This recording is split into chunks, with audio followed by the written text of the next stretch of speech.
Hello friends, आज के इस वीडियो में हम जीव विज्ञान की पाठ्य योजना कैसे बनाएंगे इसके बारे में समझेंगे।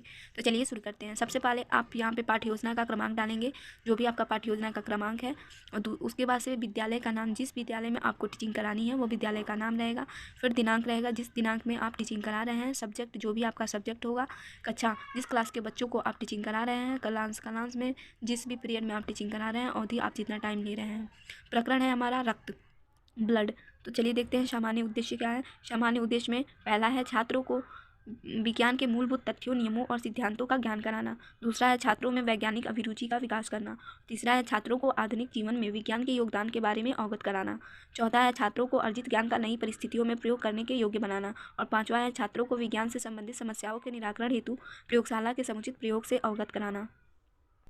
उसके बाद हम विशिष्ट उद्देश्य को देखेंगे। विशिष्ट उद्देश्य में 3 रहेगा: ज्ञानात्मक उद्देश्य, बोधात्मक उद्देश्य, अनुप्रयोगात्मक उद्देश्य। ज्ञानात्मक में पहला रहेगा छात्र रक्त के बारे में बता सकेगा।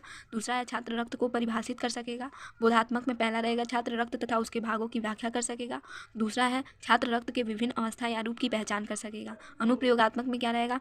अनुप्रयोगात्मक उद्देश्य में रहेगा छात्र रक्त तथा रक्त के प्रकार के बारे में जानकारी प्राप्त करके अपने जीवन में उसका उपयोग कर सकेगा। शिक्षण सहायक सामग्री, इसमें चौक, डस्टर, लपिट, श्यामपट्ट, चार्ट इत्यादि। आप इसमें वो सारी सामग्री लिख सकते हैं जो आप टीचिंग कराने के लिए यूज कर रहे हैं। पूर्व ज्ञान में रहेगा छात्र रुधिर या रक्त के बारे में सामान्य जानकारी रखता है।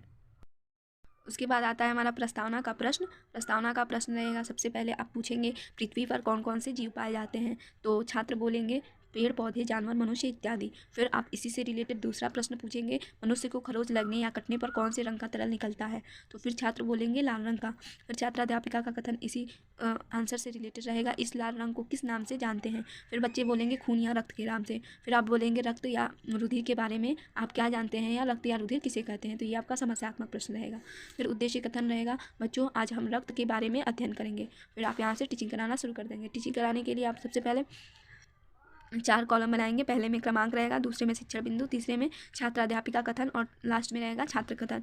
तो शिक्षण बिंदु में आपका है रुधिर। आप विकासात्मक प्रश्न करेंगे, रक्त या खून का रंग कैसा होता है। तो छात्र बोलेंगे लाल। फिर पूछेंगे आप रक्त किसे कहते हैं। तो छात्र मौन हो जाएगा या समस्यात्मक प्रश्न हो जाएगा। फिर यहाँ से आप अपना टीचिंग कराना स्टार्ट करेंगे। रुधिर के बारे में, रक्त एक तरल संयोजी ऊतक होता है। छात्र कथन में आप लिख देंगे कि छात्र ध्यानपूर्वक सुनेंगे या सुनकर उनके तथ्यों को नोट करेंगे।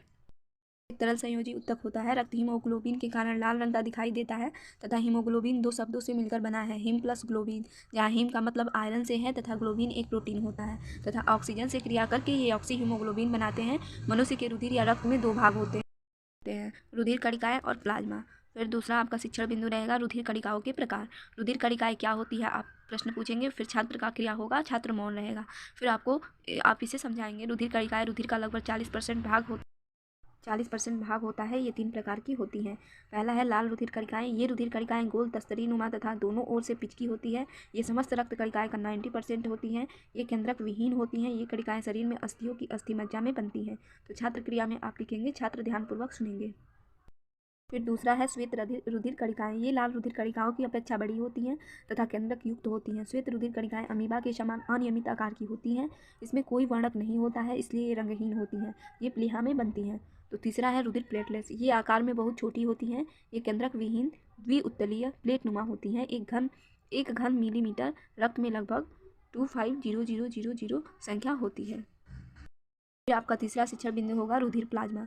रुधिर प्लाज्मा किसे कहते हैं आपका कथन होगा, छात्राध्यापिका का कथन होगा। फिर छात्र का क्रिया होगा, छात्र मौन रहेगा या थोड़ा बहुत कुछ बताएगा। फिर आप स्पष्टीकरण देंगे। यह हल्का पीला, साफ, चिपचिपा तथा पारदर्शी तरल पदार्थ होता है।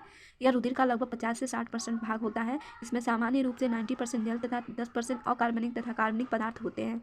पुनरावृत्ति प्रश्न में आप करेंगे लाल रुधिर कणिकाएं समस्त रक्त कणिकाओं का कितनी प्रतिशत होती है। तो छात्र की क्रिया होगा, छात्र बताएगा 90%।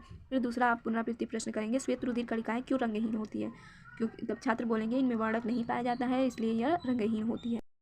श्यामपट्ट कार्य में आप जो ब्लड के प्रकार हैं उसका डायग्राम बना देंगे। आरबीसी हो गया, डब्ल्यूबीसी और प्लेटलेट्स। फिर अभ्यास प्रश्न या मूल्यांकन प्रश्न आप छात्रों से पूछेंगे, लाल रुधिर कणिका किसे कहते हैं, और दूसरा पूछेंगे रुधिर प्लाज्मा क्या है। आप कोई भी प्रश्न यहाँ पे छात्र से पूछ सकते हैं। फिर आप छात्रों को होमवर्क देंगे, गृह कार्य, रुधिर कणिकाओं को प्रकार सहित व्याख्या कीजिए और दूसरा रक्त या इसके भागों का वर्णन कीजिए। Thank you for watching. आज के वीडियो में बस इतना ही। नेक्स्ट वीडियो में हम अगले लेसन प्लान के साथ जारी होंगे।